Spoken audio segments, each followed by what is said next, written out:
Good morning, ladies and gentlemen. My name is Mama Suyande, and welcome to Top Talk. Today we have Andy Kanga, Geraldine Matiwene, and Steve Valia. So, for today's conversation, we are discussing loyalty. Should a woman or a man stay with a partner after cheating? But before we go into discussion, I'd like to let you guys know you're able to leave a comment in the comment section below about your opinions and what you think about what we're talking about today. So, Kanga, what is your opinion on this conversation? My opinion is pretty much simple. Anything that does harm to someone else is bad. So to go short cheating is not a good thing. It's very bad. Geraldine, what do you think? I mean, basically what Andy just said, but then again, it depends on the level the cheating has been, I guess, has occurred. Um, I guess there are many factors which is associated why people cheat nowadays because we live in a Western world. Everything today is instigated. You have access to the internet to basically anything. So those can be the factors why people tend to cheat today. What about you, Steve? Um, I think there are many reasons why people cheat. So I wouldn't advise someone to leave their partner for cheating. We, I would encourage you to delve into the reasons why the partner cheated because it may have something to do with you. So I think understanding why someone cheated is really important. So it's like a yes or no for me. So, why do people cheat? What is your opinion on that? There are many reasons as well as triggers as to why people cheat. It can be a sexual addiction. It can be that the individual might be having a problem or maybe sexually deprived by their partner. That could be one of the reasons. And it might be that there's a saying where the grass is green on the other side, so they want to try the next best thing. So those can be the factors why people cheat. Yeah, I think when it comes to cheating, some people, to them it's normal. It's a nature to them, and that's when she was talking. I was thinking of a concept of when you go to apply for a job, for example, you provide a resume, you provide a CV to the employer. The employer shows your record based on what you've done previously. A lot of women these days, when a guy approaches them and asks them out, they don't bother to find out about their previous relationships because there are many men around who move from one relationship to another, and the reason why they move is because, like you're talking about, the grass is greener somewhere else. They can't have enough, so they move from one place to another. So it's, to me personally, at the end of the day, it comes down to the woman as well. You need to know who the man is. You need to find out what they did in the past, because that way it can put you in a position to kind of tell whether this relationship is gonna take you longer or it's just gonna be like the previous relationship that the man had. So it comes down to nature sometimes. What about you, Steve? What's your stance on this? I think there are two broad categories or reasons why people cheat. One is human nature, and one is problem within a relationship. So it could be like you don't feel connected to your spouse, or there's someone out there who likes you or appreciates you more, and financial status, wealth, and all these things play into why people cheat. But again, when we look at human nature, it's like it's always difficult to have someone being faithful for the entire course of your life. So there have been research that have shown that 30 to 60% of people, married couple, will cheat at least once in their lifetime. So my perception of this discussion is not always that cheating is wrong or right, but we should be considerate of the environments that produce cheating, whether human nature or conditions within our relationships. And that goes back to what do people do? Because you don't just wake up in the morning and you cheat. Most of the time, it's a process. Yeah. Let's say you are a married man and there's a woman out there disturbing you on Facebook, for example. It's already a starting point. Yeah. That's when you need to put a stop to it. Or you go to work and there's always that lady at work who tries to seduce you all the time. So it's a process. So when it's still fresh, that's when you need to resolve it. But a lot of men can't help it. And when it comes to relationships, a lot of, especially within our African communities, a lot of married people, they don't revisit the things that they used to do when they met. Yeah. You know, when you first, let's say you meet a girl today, a woman today, you started dating. There are things that you do. You know, you go to movies, you do outings, stay home, watch movies, and all those kind of things. A lot of people, they don't revisit those things. You know, they just do it when they're getting to know each other. Once they get married, that's it. Once they start having children, they don't have time to do all those things anymore. That's when things start fading. Yeah. You know, but if you revisit the things that you used to do when you met, it's gonna keep you going. That's why a lot of people, they have anniversaries. You know, every year they renew their love. They renew the things that they do. You know, so to me personally, I disagree with what you said. That is, cheating is good and bad. To me personally, it is bad. Yeah. Anyone that if I have a woman and she cheats on me, it's a sign that I'm not a man enough. There's something that is lacking. There's something that is missing. Just to pick up on what you said, like your initial point about what people do. There's a saying before a relationship, like when they get together, and sometimes they don't continue. So like it says, the person you divorce is quite different from the one you marry. So it starts with this good person, and then there could be changes. So they are never the same. So there has been changes, and sometimes it could be lack of effort, complacency. So I'm agreeing with your point there. But again, in most cases, cheating is situational. Okay, it's about emotions versus logic and reasoning. So take for example, put a person in an environment or peer pressure and everything, alcohol. These are factors or substances that may quickly make a person to cheat. But these things are preventable. No, coupled with, there might be problems within a relationship.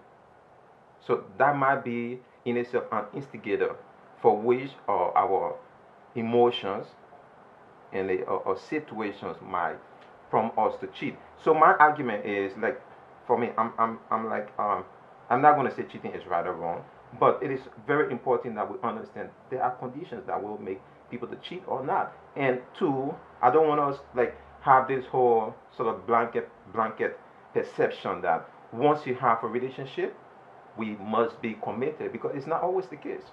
It's not always the case. Cheating will occur because of certain reasons, and we must address the reasons to prevent cheating. So Geraldine, what do you think about what the boys have said? I would say that I agree with Boyd, but at the same time, I suppose that I feel that communication is really important between two people.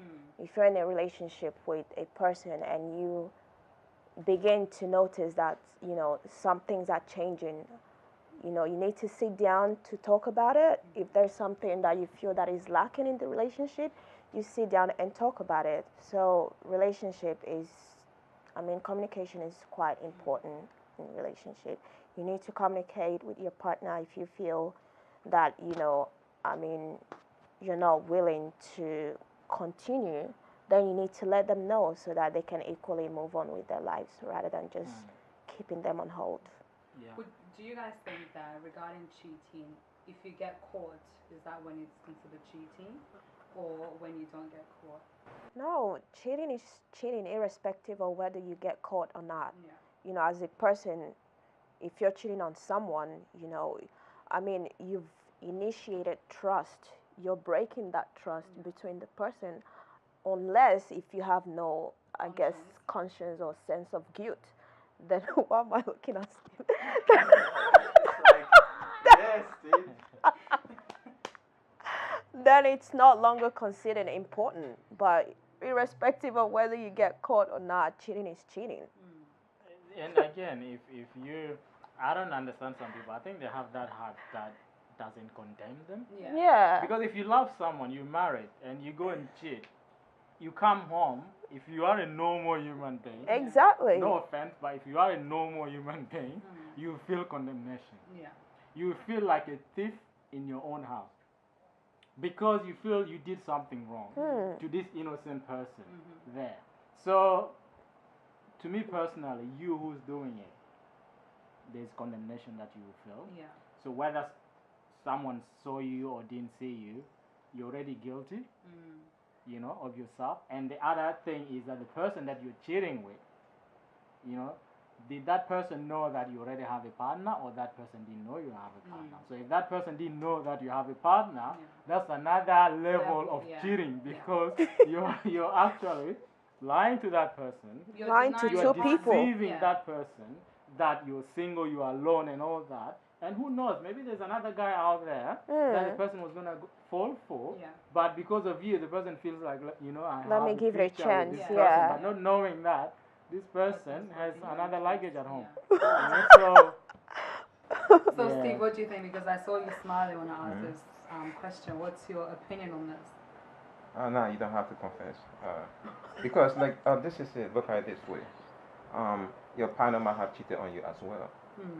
So why must you confess? But the thing is, you don't know. Based on assumption. It could be that, that's an assumption. But then it also has to do with, or why did he cheat in the first place?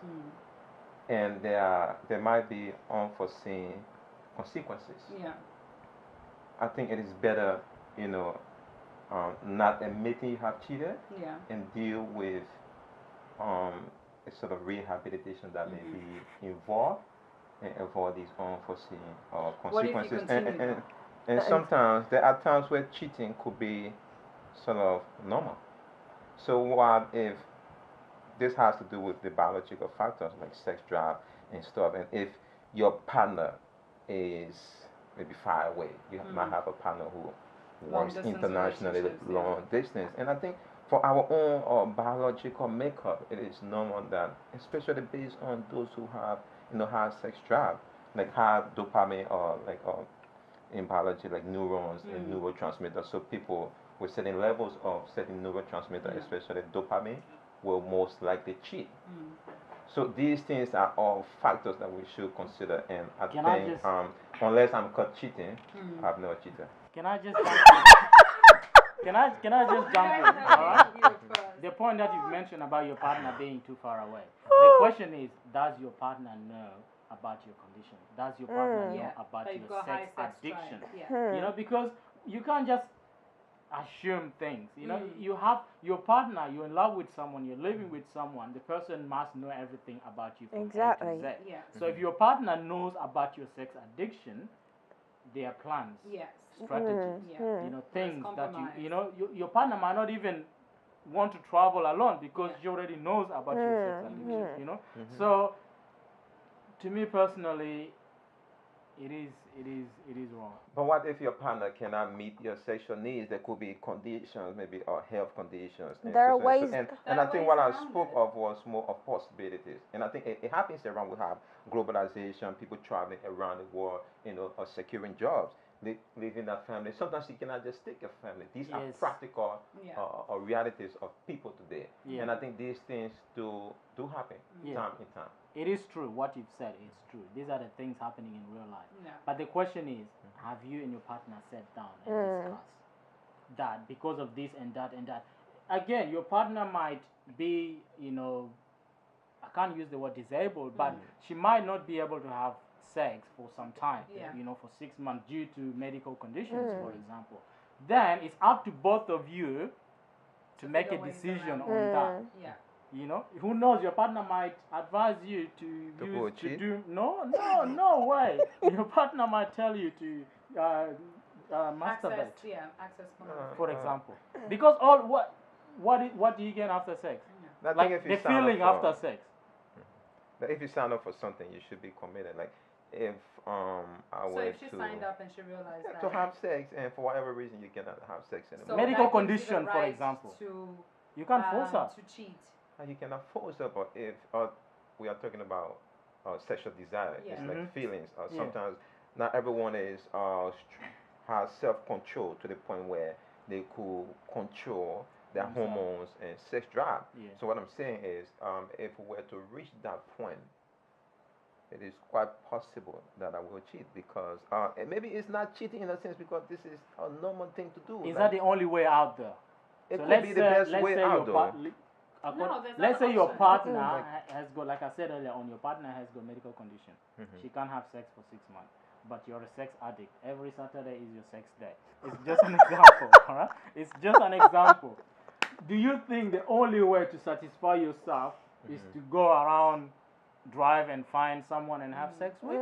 For Do the you think course that's of the 6 only months. way to ease or relieve or get rid of that, Maybe that's If, or tell your hormones to calm down? Is that the only way? if that's the only way, then we might do something. No, like I'm asking, that. is that the only way? Technically, if that's the only way, then According we could to do you, something like that. Is that the only It way? depends. It depends on the situation. You haven't If- answered my question. If that's the only way, Yeah. then we could. Why not? Like, because okay, this is the thing. You have a partner who is not capable at the moment, and that shouldn't be a reason to hold you hostage for extended period of time. Like, if But you cannot do perform they the know? tasks, But they have made you it comes with the territory, and I think we should understand that things may have a flow-on effects and consequences. So, for example, if you were to injure yourself, sometimes you may not necessarily think of the fact, think of things you cannot do. It could be you wouldn't go to work, you wouldn't do certain things, and if you were to use this as an example, it could mean the same thing. Like if you have Steve, an let injury me or ask an you a question. illness, Let me ask you a there are question. certain things you cannot do, and it may include that. Let me And ask you a just accept question. the consequences at times. You're married, all right? Let's assume that Yeah, you're married, hypothetically. okay? Which will happen Yeah, in definitely. Jesus' name. In Jesus' name. Amen. And you will not cheat. You're married, okay? And your wife is fit, 100%. Yeah. And you love your sex. Every weekend is your sex Yeah, weekend, yeah, all right? yeah. Then you happen to have medical problem. You cannot have sex for 1 year, God forbid. It's just a scenario. But your wife wants to have sex. How are you gonna go about that? Will you tell her go and knock at the neighbor's house and seek satisfaction, or what will you do in that scenario? I wouldn't have such an experience first of all, but In case it's an example, Yeah, it's an if example. something What like if that you're in that happens position? to If you, the role was reversed. Yeah, what will you me. do? So let me put someone else in that scenario. Okay, let's say hypothetically, Mr. Bernard. yeah, He's unable to have sex for a certain period of time, but then his wife wants to have sex. Yeah, she has a high sex drive and she Yeah. wants to have sex. What would you think about that situation? Yeah, she should have sex because if he cannot meet his duties, then Well, someone else what should if that was Your you were wife. in that shoes and that was your wife who yeah. did that? You How would would tell your feel wife about to go that? and I have wouldn't sex? be in that shoe. No, no, no. No, It's but an hypothetically, example. you Why would. would you Put wish yourself back? in that Put yourself in that shoes. situation. But hypothetically, if someone else was in that shoe, the wife should cheat or have sex to meet her sexual needs. You're not answering us. hypothetically, You're your not wife answering can us. go- No, it's like wishing bad to other people, but not wishing the same thing to happen to you. Who's Yeah, going to he- wish bad for themselves? Like, who's going to do that? That is fair. So see, he just confessed it. Yeah. Why would he wish bad to his Oh my son? God. Which means to allow his wife to go and cheat, it's bad. It's No, fair. not that. You just said Because that you no, won't no, wish bad that's to not a yourself. bad. That's not a bad. I'm in health condition that makes me incapable of having sex. So that's the most important thing. That's the bad condition. Oh my God. But hypothetically speaking, your wife gets satisfaction elsewhere. Because let's say at the time. If I should be in a position to satisfy my wife, that's my duty. But if No, you're we're not- talking if hypothetically you're here. not in No, that but it doesn't position, apply to me. That's the thing. So I think at the end of the day, we just need to wish the same thing that we want to happen. yeah, to us, You it's know? what we should do to others. You know, so do you we want need to to- others as you want to be Exactly. done So to we you? always need to reverse before we make a decision, especially when it comes to family issues. You know, when you're married, you become one. So every decision you make, it's for your wife's benefit as well. You know, so we always need to reverse scenarios. When there's something happening, we need to reverse it. If that was me, you know, what would have happened? How would I Yeah. have, felt? So we always need to reverse things. That way we won't be selfish Yeah. and we We'll be won't considerate regret. of other people's Yeah, we feelings won't and the regret impact a that lot will of have on things. them. You know. Let's go. What you